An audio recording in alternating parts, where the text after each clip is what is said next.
우리 인간이 믿을 만한 가치가 있어서 믿는 것이 아니라 예수님 때문에 우리는 서로 믿으면서 살아가는 것입니다. 오늘 짧은 글 한 편을 읽으면서 오늘 말씀을 시작하려고 합니다. 이런 글입니다. 부족하고 세상 앞에서 모자란 많은 나이지만 늘 그런 나를 세상 어떤 이들보다 아름다운 눈으로 지켜봐주는 그 넘치는 사랑만으로 언제나 나에게 용기를 주는 한 사람이 있습니다. 내 곁에 참된 모습을 바라보며 입 맞추고 싶게 만들던, 늘 곁에서 영원히 지켜보고 싶게 만들어주는 한 사람이 있습니다. 세상에서 나를 가장 행복한 사람으로 만들어주겠다며 수줍게 웃던 그 웃음만으로도 이미 나를 세상에서 가장 행복한 사람으로 만들어준 한 사람이 있습니다. 그리고 그 사람은 내가 사랑하는 사람입니다. 천년이 하루가 되는 세상에서 다시 천년을 살아간다 해도 내가 행복할 때 함께 기뻐해주고 내가 슬플 때 함께 울어줄 사람, 그런 사람입니다. 하나가 아파 힘들어할 때면 다른 하나가 대신 아파줄 수 없음에 마음이 더욱 아파지고, 하나가 눈물을 흘릴 때면 다른 하나가 그 눈물을 닦아주며 따뜻하게 안아주는 그런 사랑입니다. 세상에 태어나 그를 만나기까지 많은 인연의 엇갈림과 그 엇갈림 속에서 마음 아파했다면 이제는 그 아픔이 더 이상 괴롭히지 않기를, 사랑 안에서 바라보는 세상이 얼마나 아름다운지 살아볼 만한 일인지를 함께 느끼며 그렇게 살아갈 수 있기를, 내게 참으로 아름다운 사랑을 가르쳐준 한 사람을 내가 눈 감은 이후에 영혼마저 하나의 먼지가 되어 떠돌게 되는 그날까지 사랑할 것입니다. 여러분, 가슴이 뭉클해지지 않아요? 정말로 사랑이란 것은 이런 것이구나 하는 것을 우리가 느끼게 되는 그러한 짧은 글이었습니다. 여러분, 이 글의 제목이 무엇인 줄 아세요? 이 글의 제목은 이렇습니다. 나를 믿어주는 한 사람이 있습니다. 나를 믿어주는 한 사람이 있습니다. 나를 믿어주는 그 한 사람을 수천만 년이 지나도록, 아니면 영원토록 그 한 사람을 내가 사랑하겠다 하는 그러한 글이에요. 여러분, 사람을 믿어준다는 것은 그렇게 중요한 것입니다. 왜냐하면 여기서 모든 관계가 시작이 되기 때문에 그런 거예요. 얼마 전에 읽은 글에 남자가 여자에게 바라는 5가지 사랑이라는 글이 있었어요. 모든 남자가 여자에게 이 5가지를 바란대요. 첫 번째 보니까 감사입니다. 이 남자는 여자가 행복해하는 모습을 보면서 자기도 행복해진다고 그래요. 그렇기 때문에 이 행복한 것을 표현하는 것이 감사입니다.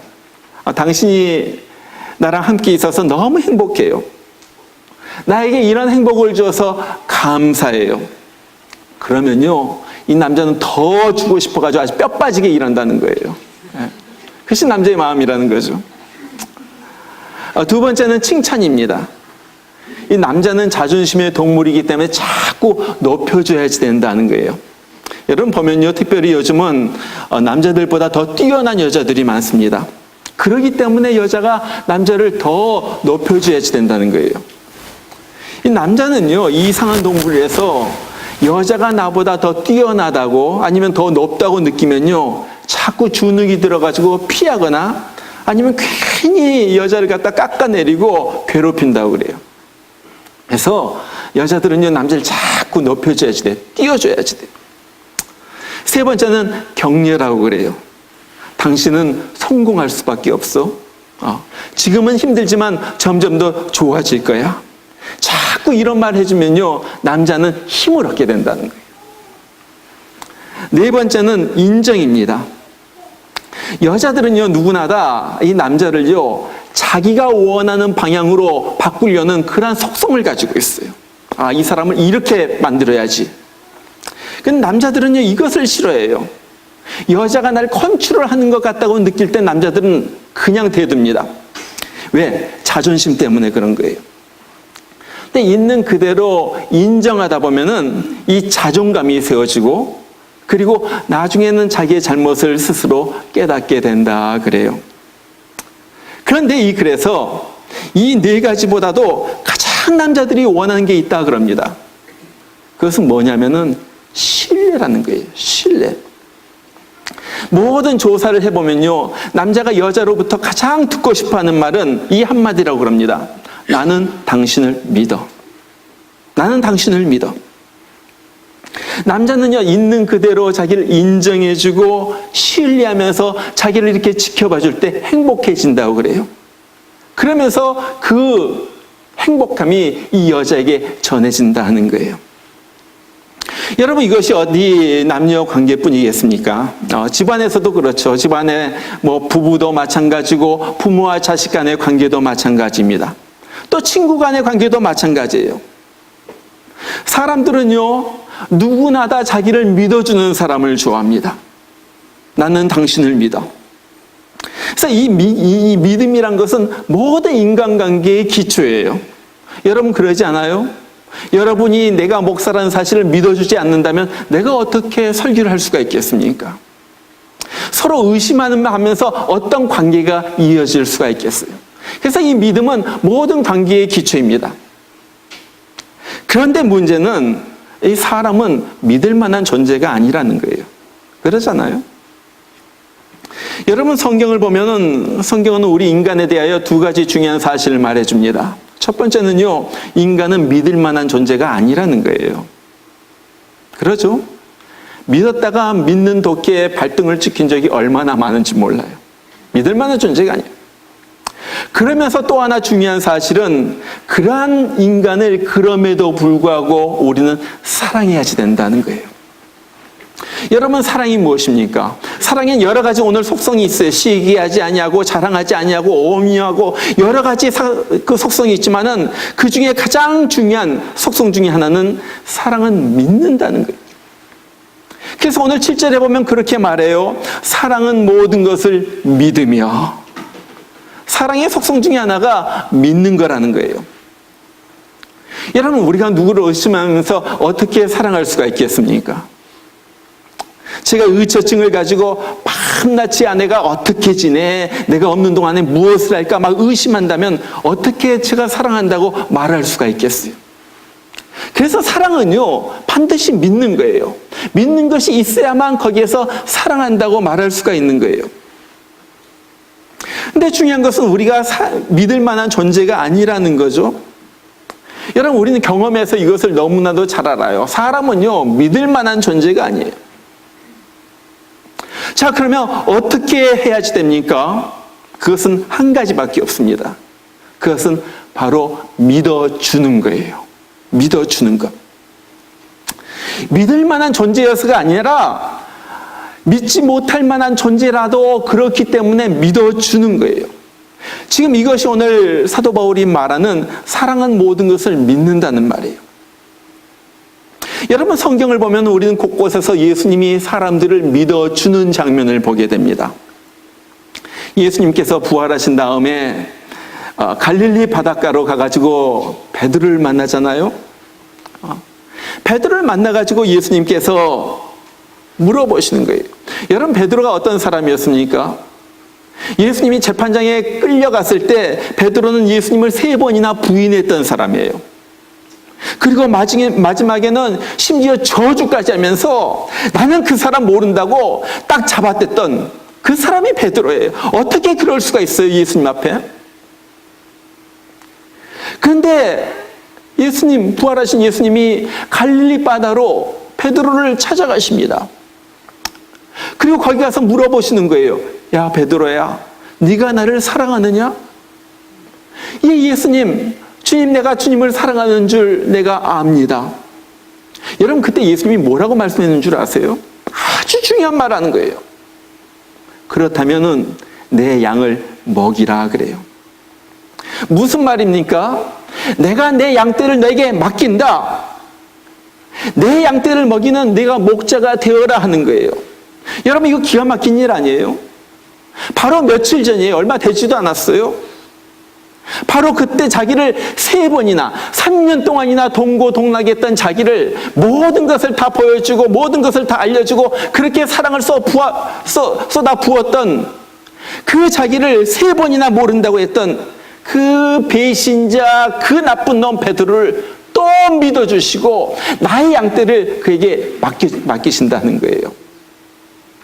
여러분, 이것은 예수님께서 믿어주시는 것이었습니다. 탕자에 비유해서 탕자도 마찬가지예요. 아버지는 이미 탕자에게 한번 되게 당했어요. 여러분, 한번 당했으면 우리 같으면 다시는 안 당해야지. 그러면서 탕자가 돌아와도 너 그 버릇 다 버렸어? 일단 의심하면서 볼지도 몰라요.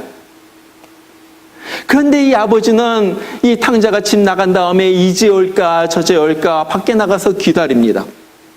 어느 날 누더기를 걸친 이 탕자가 집으로 돌아오는 모습이 저기에서 보이는 거예요. 아버지가 막 달려가가지고 그 누더기 걸친 자기 아들을 껴안습니다. 얼싸안고 입에다가 입을 맞추고 나중에 누더기를 다 벗기고 그 다음에 잔치를 베풀어 주는 거예요. 여러분, 무엇입니까?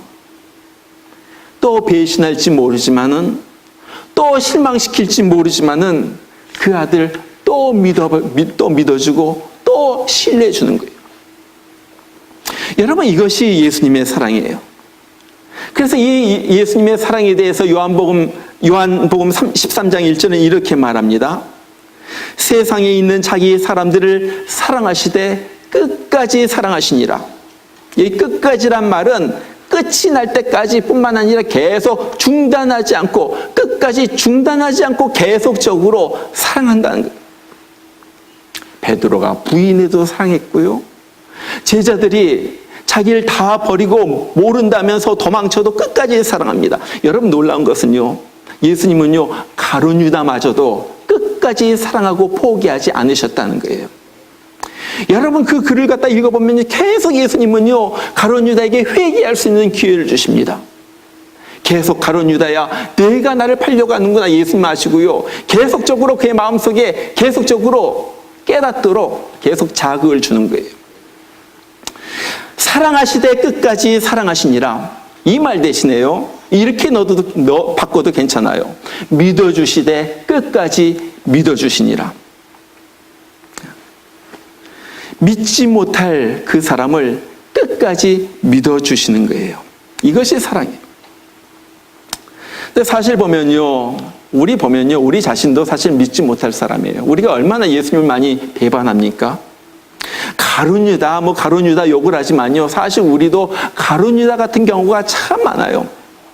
예수님도 많이 배반했고요, 날마다 살면서 예수님 은혜 잊어버리면서 살고요, 세상 사람들이랑 같이 어울릴 때는 예수님 안 믿는 척하면서 그렇게 그들과 함께 어울리기도 하고요. 정말 우리가 얼마나 예수님을 배반한지 몰라요. 또 얼마나 자주 똑같은 죄를 갖다 반복해서 짓는지도 몰라요. 그러나 주님은요, 한 번도 우리를 갖다가 믿어주시는 것에 대해서 지체하지 않는다는 거예요. 계속 믿어주는 거예요. 우리 한국 속담에 믿는 도끼에 발등 찍힌다고 그랬는데, 아마 이것이 사실이라면 우리는 예수님의 발등 수없이 찍었어요. 예수님의 발등이 맨날 피로 물들어가지고 아마 없어졌을지도 몰라요. 우리한테 찍혀가지고.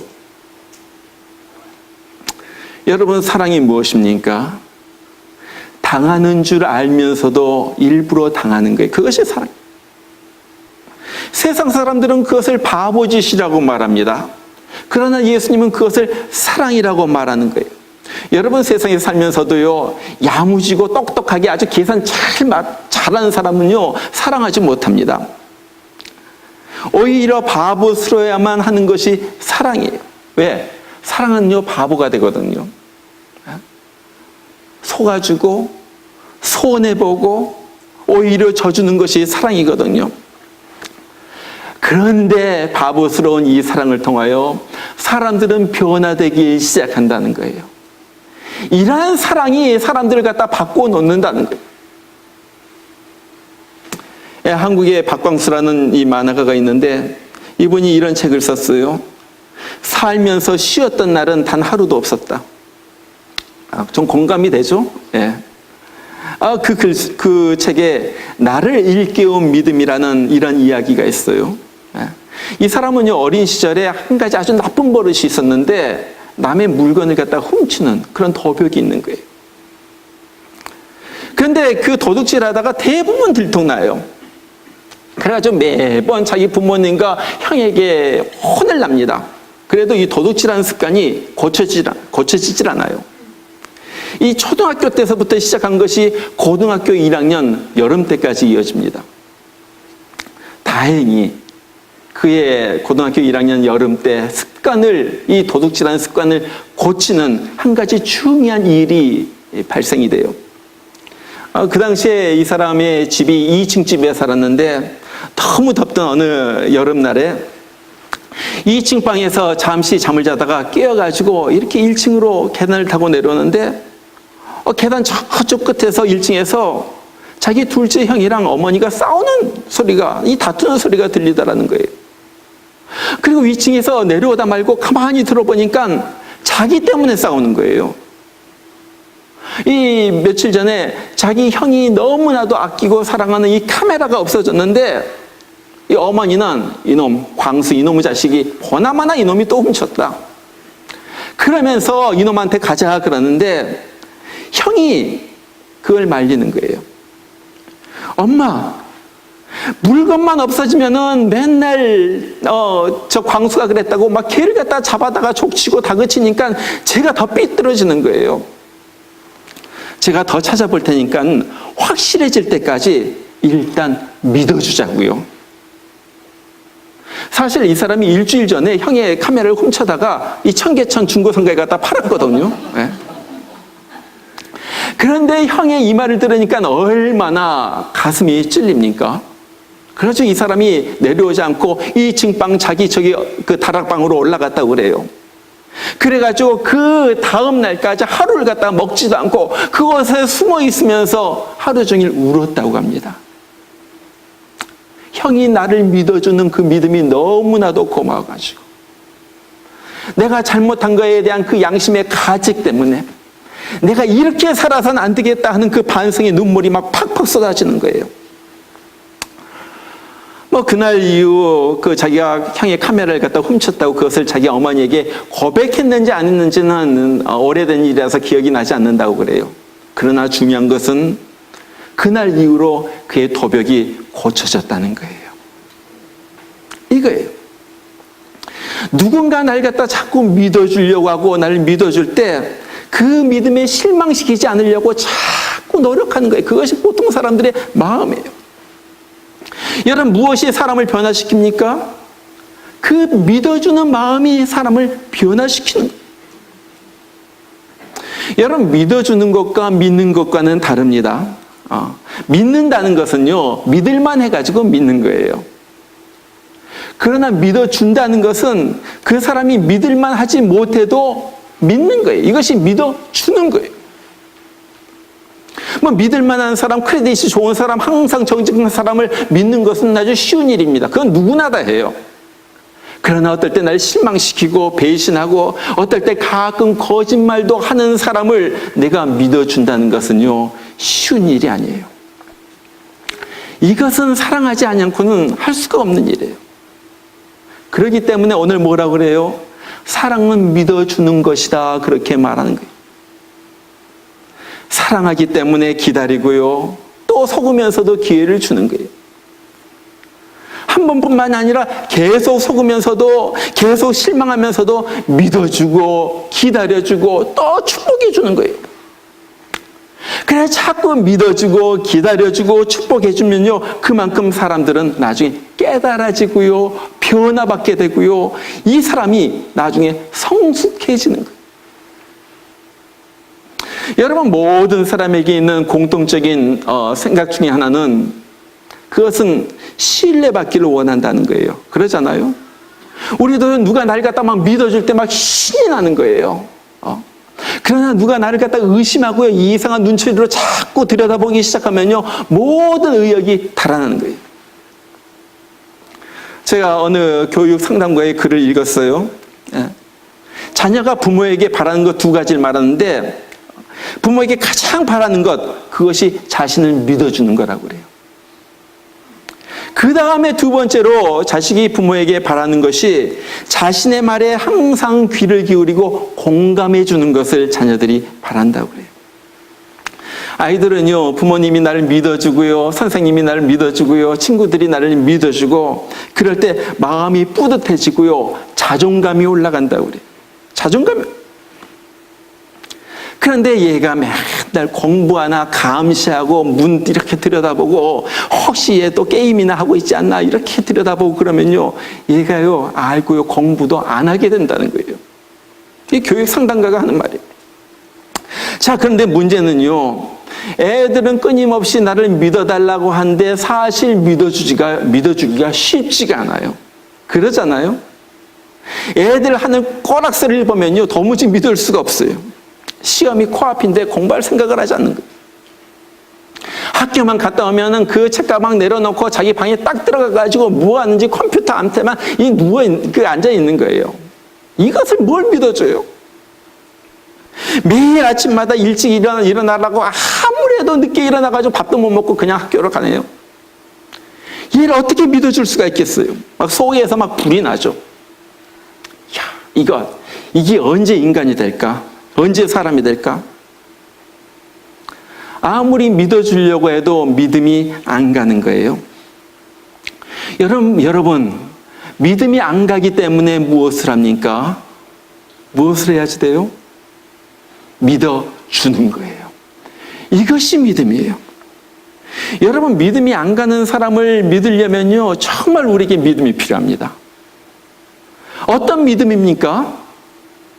이것은 하나님에 대한 믿음이에요. 하나님에 대한 믿음. 여러분, 우리가 속이 타잖아요. 왜 저것이 언제 처리되려나, 어떻게 되려나, 왜 아직도 저러는가? 왜 이렇게 우리가 조급합니까? 크게 보면요, 하나님을 못 믿기 때문에 그래요. 내 자녀를 사랑하는 우리 하나님, 나를 사랑하듯 우리 자녀를 더 돌보시는 하나님의 사랑을 갖다 자꾸 못 믿으니까요, 내가 조급해지는 거예요. 맡기지 못하니까요, 내가 조급해지는 거예요. 정말로 나를 사랑하고 나를 돌보시고 나의 자녀도 사랑하고 나의 자녀를 돌보시는 그 하나님을 믿는다면요, 우리가요 좀 조급해지지 말고 믿어주면서 기다리라는 말이에요. 그 교육 상담가가 그래서 이렇게 조언을 합니다. 두 가지를 조언을 해요. 첫 번째는 항상 아이를 믿어주고 공감해 주어서 자녀에게 신뢰를 얻도록 하라, 그렇게 말을 해요. 여러분, 자녀에게 존경받는 부모의 제1순위가 어떤 경우에도 내 자녀를 믿어주는 부모라고 그래요. 어떨 때 자녀들이 형편없는 짓을 하죠. 그래도 믿어주는 부모. 그 다음에 부모가 해야지 될 것 두 번째는요, 끊임없이 믿음의 말을 건네서 자녀의 자존감을 키워주라, 그렇게 말해요. 틈날 때마다 이런 말을 하라는 거예요. 야, 나는 너를 믿는다. 네가 네 할 일을 앞으로 알아서 잘 해내리라고 나는 믿는다. 야, 아들, 나 널 믿는다. 네 인생을 네가 스스로 훌륭하게 잘 갖고 갈 수 있으리라고 나는 분명히 믿는다. 야, 딸, 나 너 믿는다. 내가 앞으로 행복하게 살 것을 나는 믿는다. 나는 믿는다. 너 앞으로 잘 될 거야. 너 잘 될 걸 내가 기도하고 있고 분명히 그렇게 되라고 나는 믿는다. 자꾸 자녀들에게 믿음의 말 갖다가 해주라는 거예요. 그러면요, 자녀들이 그 믿음의 말을 듣고 그 믿는 대로 된다는 거예요. 여러분, 자녀뿐만 아니라 부부 사이도 마찬가지입니다. 사실 부부 사이도 가장 필요한 것이 믿음이에요. 며칠 전에 텍사스에서 일어난 교수 부부 살해 사건 여러분들 다 아실 거예요. 그러잖아요. 부부가 한국에서 같은 대학교를 졸업하고 일찍이 유학 가가지고 이 조지아에 있는 아주 좋은 대학교에서 엔지니어링으로 둘 다 박사학위를 받았어요. 그리고 둘 다 교수가 되었고, 남편은 이 학교에서, 부인은 이 학교에서, 각각 다른 대학교에서 교수로 지냅니다. 아마 그래서 주말 부부로 지냈을는지도 몰라요. 주가 다르기 때문에. 그러다가 지난 월요일 새벽 5시에 남편이 부인을 갖다 총으로 쏴서 죽이잖아요. 그리고 집에다 불 지르고요. 그리고 자기한테도 총을 쏴가지고 자기도 자살하고 말았습니다. 5살 된 딸만 하나 남기고요. 우리가 다 알아요. 그 부부 사이에 일어나는 일은 사실 아무도 모릅니다. 그렇잖아요. 무슨 일이 일어나는지 아무도 몰라요.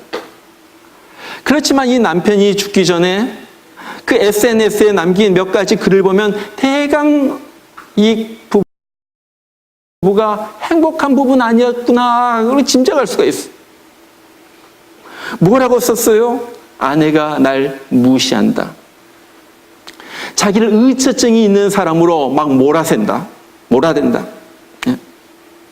이런 것을 보면요, 둘 사이에는 그렇게 믿음이 있었던 것 같지가 않아요. 서로 의심하고요. 그 의심에 대해서 막 분내하고요. 여러분, 사람을 믿어준다는 것은 쉬운 일이 아닙니다. 어떻게 보면요, 모험이에요. 그러나 중요한 것은 그 모험을 통해서만 사람을 얻을 수가 있다는 거예요. 모험을 감수할 때 그 사람이 변하는 거예요. 여러분, 우리가 믿어주다가 실망할 일이 얼마나 많은지 몰라요. 또 실망할지도 몰라요. 어떨 땐 또 배반당할지도 모르고요. 또 상처 입을지도 몰라요. 그럼에도 또 믿어주는 거예요. 그가 뭐 믿을 만한 존재여서가 아니라 하나님이 그를 사랑하라고 말했기 때문에, 그리고 사랑은 믿어주는 것이기 때문에 계속 믿어주는 거예요. 바로 얼마 전에 그 유기성 목사님이 쓴 이런 글을 읽었어요.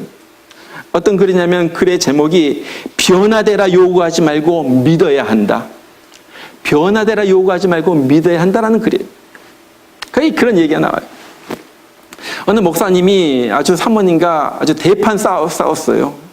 아주 큰 싸움을 했는데, 부부싸움을 했는데, 생각해보니까 이 목사님이 자기가 잘못한 거예요. 그래서 사모님에게 자존심을 갖다가 무릅쓰고 찾아가가지고, 여보, 나 용서해줘. 그렇게 말합니다. 그랬는데 사모님이 아예 팍 들면서, 나 절대 용서 못해요. 절대 용서 못해요. 그러면서 한 말이, 여보, 당신이 어떻게 나한테 용서해달라고 할 수가 있어요? 내가 어떻게 당신을 용서해요?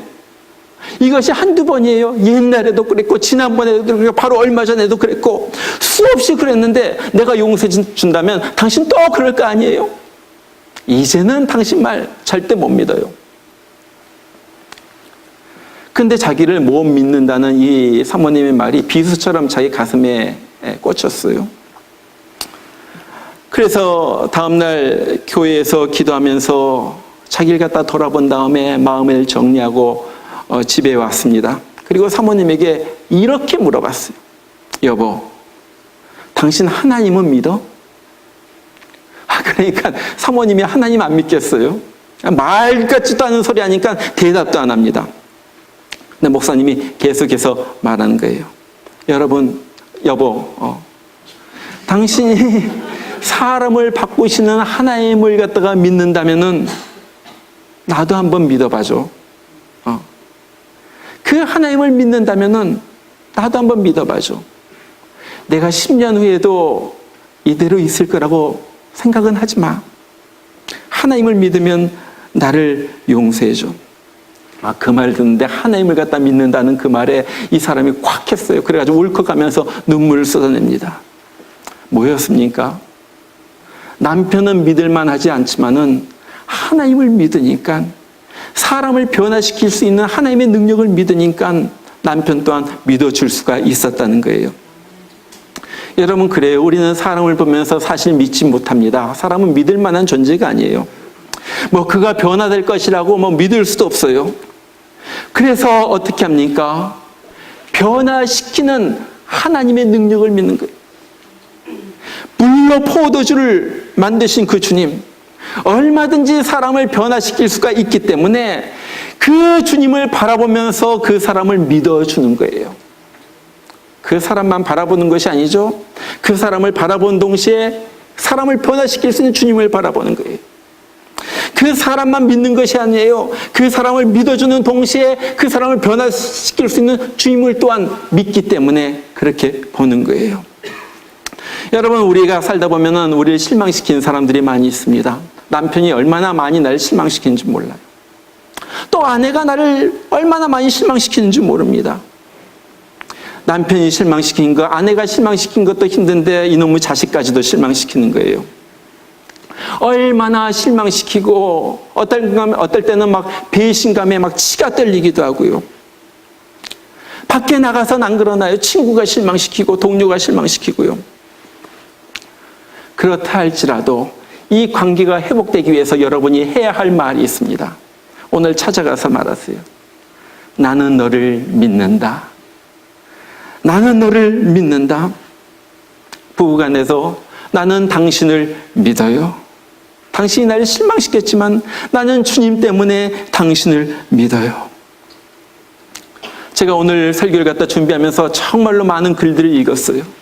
부부간의 사이에서 아니면 부모와 자식 간의 사이에서 여러 가지 인간관계의 글들 갖다 많이 읽는 동안에 한 가지 공통점이 있었습니다.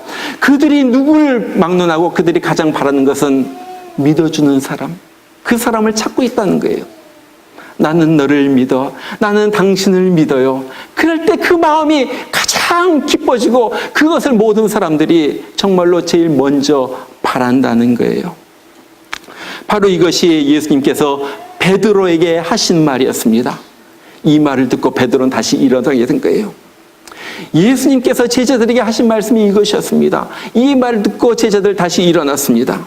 그리고 예수님이 수없이 예수님을 실망시킨 우리들에게도 하시는 말씀이에요. 나는 그래도 너를 믿는다. 너에 대한 기대를 가지고 있다. 오늘 이번에 가정의 달에 우리 가정이 정말로 변화되기 위하여 우리가 먼저 자녀들에게 가가지고 또 서로에게 가가지고 그렇게 고백하시길 바랍니다. 나는 너를 믿는단다. 내 하나님, 내가 사랑하는 주님께서 너를 돌봐주시라고 내가 그렇게 기도하기 때문에 하나님께서 너를 돌봐주실 줄로 믿는다. 너는 괜찮을 거야. 난 너를 믿어. 염려하지 마. 힘을 주시는 가운데 가정이 회복되고 부모 관계가 회복되고 자녀가 회복되는 그런 놀라운 일들이 가정마다 일어나기를 주의 이름으로 축원합니다. 우리 같이 한번 기도하겠습니다. 오늘 말씀을 들었습니다. 정말로 우리 가정에 하나님의 사랑이 있게 하여 주시옵소서.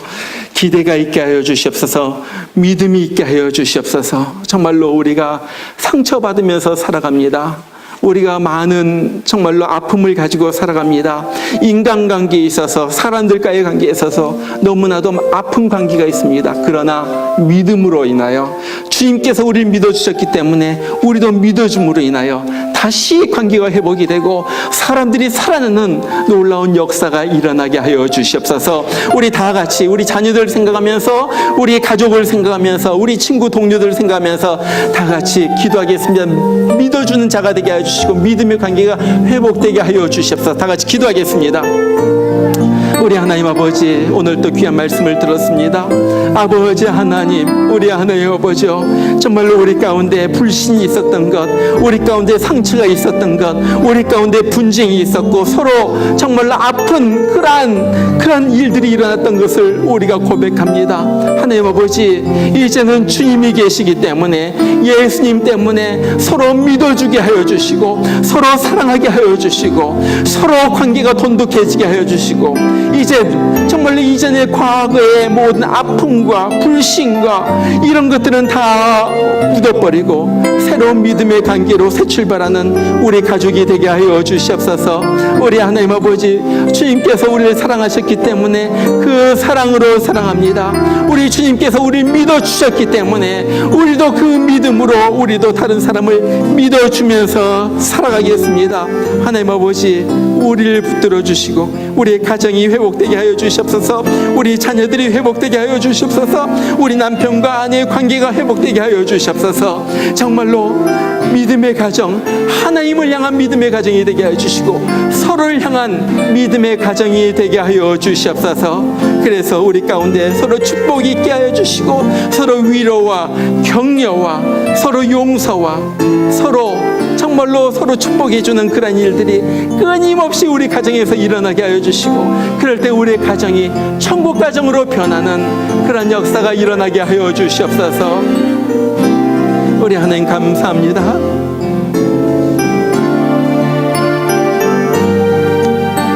주님께서 주시는 그 사랑으로,